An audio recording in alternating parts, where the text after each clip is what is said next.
Hi everyone and welcome back to my channel. I'm going to be uploading a series of lessons for Dr. Jekyll and Mr. Hyde if this is a text that you're studying in school. I just wanted to say I've just had a little bit of feedback regarding my videos. Unfortunately, the program that I'm using at the moment only allows me to upload videos up to 15 minutes long, which is why sometimes I say that I'll do something, but then I don't have time for it. So what I should probably do instead is make my videos a little bit shorter, perhaps, and see if I can get more information in, but I thought I'd just mention that. Second thing I just wanted to mention was that these are not my lessons. I've not created them and I'm not taking credit for them in any shape or form. I'm not here to step on anyone's toes, whether you've created them or not. It's just to help students or even adult learners who are studying for their GCSE. So, Dr. Jekyll and Mr. Hyde, full name is The Strange Case of Dr. Jekyll and Mr. Hyde, but you can refer to it in its short form. It is a Gothic novella by Robert Louis Stevenson, first published in 1886. So the first thing that you need to get your head around is novella. So it's too short to be a novel and too long to be a short story. So it's actually in between a short story and a novel. Therefore, it's called a novella. You might notice in your specimen or exemplar essays that it is referred to as a novel, which is absolutely fine as well, but the correct term for it would be a novella, and it falls into the Gothic genre because it has a lot of dark images as well, as you will know if you've read it.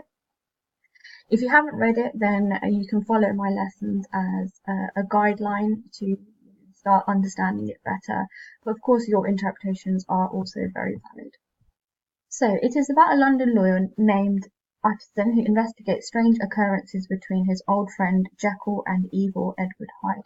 The novella's impact is such that it has become a very part of language, with the very phrase Jekyll and Hyde coming to mean a person who is vastly different in moral character from one situation to the next. So the first thing you can do is here is a task for you, is to read through the inference extract and answer questions around the grid. So you might have seen some of these before in my previous video, and this is just basically to start to make predictions about what you think the text covers. So even though it is literature based, AO1, read and understand, respond to text, it does have links to AO1 in language as well, but please don't get confused because this is a literature exam. If you have already covered this in school and you're in year 11 and you're just revising for your final exams, then you can just crack on with this straight away. So just print off this or just read it from on screen and start answering all the task questions. I think what I find useful here is by its creator, whoever's created it, lots of different glossary terms as well, because I'll be honest, like I've said before as well, the vocabulary is quite challenging. So inferences can be made by obviously looking at book covers, but it can also be made from looking at pictures and illustrations. So if you have a look at this drawing, it depicts a scene from the actual novella itself. And what can you infer? So you've got to think about different things. I'll give you some clues as well. So the first thing that you might think about is this character here and how his appearance is very different to the characters here. It is black and white, or it looks a little bit like brown and white, but that's irrelevant. You can probably work out the time of day as well from over here. Are there anything else that you notice about the setting? Where does it actually take place? Look at the appearance of the characters as well. What are they wearing? What does it tell you about society, Victorian perhaps? Just bringing it back to this character here, if you notice, he's almost in this character, isn't he? They're not separate or anything, so maybe this tells you a little bit more about who Henry Jekyll is or Edward Hyde. So just work your way around this and see if there are any other inferences that you can make about the novella. I think after undertaking this activity, I would suggest that you have a go at reading chapter 1 before you move on to the next slide. So please feel free to rewind if you need to or pause at this moment. So from what you've read so far, chapter 1, so let's just ignore the vocabulary for a second. What I would suggest you do there is create a vocabulary list. You can do that on index cards or however best you revise. And you can start using those words as well in your story writing, creative writing, or whatever you want, or even in your day-to-day dialogue with your friends. You can impress them if you want to. So Stevenson, in the opening chapter 1 story of the door, introduces us to the character of Mr. Utterson, who you will learn is the detective figure of the novella. And he's talking to his friend Enfield, and he's telling him about a gruesome tale about an assault that he's witnessed outside a door. In this gruesome tale, we learn about the character of Mr. Hyde. So this is the first time we're introduced to Hyde. We don't actually meet him. It's almost like a flashback. And Hyde tramples over a young girl, disappears into a door on the street, and then he re-emerges to pay off his relatives with a cheque signed by a respectable gentleman. Since both Utterson and Enfield disapprove of gossip, they agree to speak no further of this matter.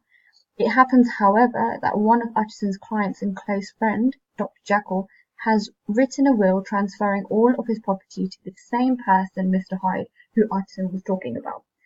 Soon, Utterson begins having dreams in which a faceless figure stalks through a nightmarish version of London.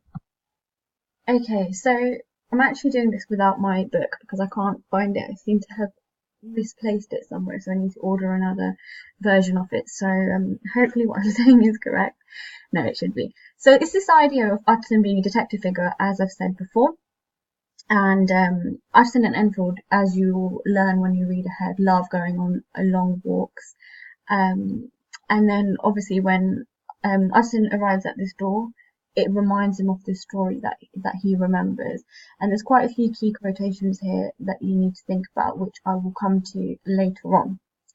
I think it's important to understand, the question, why does Stevenson begin with this kind of opening? Why is it so sinister as well? And if you just reread the description of the opening couple of paragraphs about how the setting is also described, and how much information we actually learn about Hyde, even though we haven't met him yet. I think this kind of establishes for the reader as well that, Hyde is definitely going to be a central character in the novella as well. Puzzled, the lawyer visits Jekyll and their mutual friend Lanyon, Dr. Lanyon, to try to learn more. Lanyon reports that he no longer sees much of Jekyll since they've had a dispute over the course of Jekyll's research, which Lanyon calls, quote, unscientific balderdash, so basically rubbish. That is definitely a key quote as well. So Jekyll and Lanyon were good friends, we learned this, but they've had a bit of a fallout because of their view on science. It clashes. Curious, Utterson stakes out a building that Hyde visits, which it turns out is a laboratory attached to the back of Jekyll's home. Now, I think you should pause at this point because you have to try and understand how, the layout of the actual laboratory in Jekyll's home is. Encountering Hyde, Utterson is amazed by how undefinably ugly the man seems, as if deformed, though Utterson cannot say exactly how. Much to Utterson's surprise, Hyde willingly offers Utterson his address. Jekyll tells Utterson not to concern himself with the matter of Hyde. So we then meet Dr. Jekyll's character in the opening as well. And he doesn't really want to talk about Edward Hyde. Doesn't really, he seems on edge, you can say. And he basically tells Utterson, don't worry about it. Okay? So at this point, you can say Stevenson is building suspense because we want to know why Jekyll is avoiding this conversation about Hyde. We also want to know more about Hyde. Who is he? Why is it that it's difficult to describe this character? We know he's deformed, but why is it that we don't get this information? And it's almost quite frustrating for us as well. Okay, this is another really cool activity that you can have a go at. It's called single word analysis. So how does the writer use language to present Hyde? So this is a task that you can actually undertake with any of your literature texts that you are exploring. So what you need to do is you need to select a word from each chapter or, per character. So you can say Hyde is described as savage, in red, as you can see here. And then if you move over to yellow connotations, what you need to do is then you need to find a connotation of the word savage. So we've got uncivilized. And then you need to find connotations of the word uncivilized. So you've got wild. And then you need to find connotations of the word wild, and then you can say animalistic, and then so on and so on. So Why do you think this might be used, this technique? What do you think it might actually help you to do? I can tell you that it's definitely great for vocabulary and for synonyms, but is there any other reason you can do this? So you can replace this with, characters from in the spectacles. So, you can do one for Sheila or Eric or Edna if you want, or for Eva Smith. Please don't ignore Eva Smith, but you can have a go and undertake this activity for different characters as well. So apart from the synonyms, let's have a read of what has been written below. Perhaps Robert Louis Stevenson describes Mr. Hyde's laugh as savage to present Mr. Hyde as someone who is seemingly uncivilized. The adjective savage implies something that is not entirely human. Mr. Hyde has been given the qualities of something wild and animalistic, and as a result, Stevenson highlights the danger that Mr. Hyde seems to promote. So all of these words have been taken from here, and you'll notice that actually they're quite similar, but at least you're showing the examiner that you haven't carried on repeating the word savage, and you're using other words to describe it. So that's definitely a really good activity to write your PO or PQA paragraphs. And just to finish off as a final task, you can actually answer this as an essay question. How does the writer or Stevenson use language to present Mr. Hyde? So you're actually using your rainbow analysis that you've undertaken previously to actually write your paragraphs. Please bear in mind that when you're writing your paragraphs that you have a clear topic, sentence or point. This is one of my favourite ones. I love using this as the extract progresses. If you are answering an extract question, or you can start off with firstly Robert Louis Stevenson, and then you don't need to keep using his first name once you've done it already. You can just refer to him as Stevenson. That's acceptable. Please do check what your assessment objectives are. Don't include context if you're not marked on context, so please do double check that.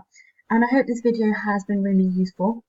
Please give it the thumbs up if you like it, and any comments or questions in the box below. Thank you very much. Bye.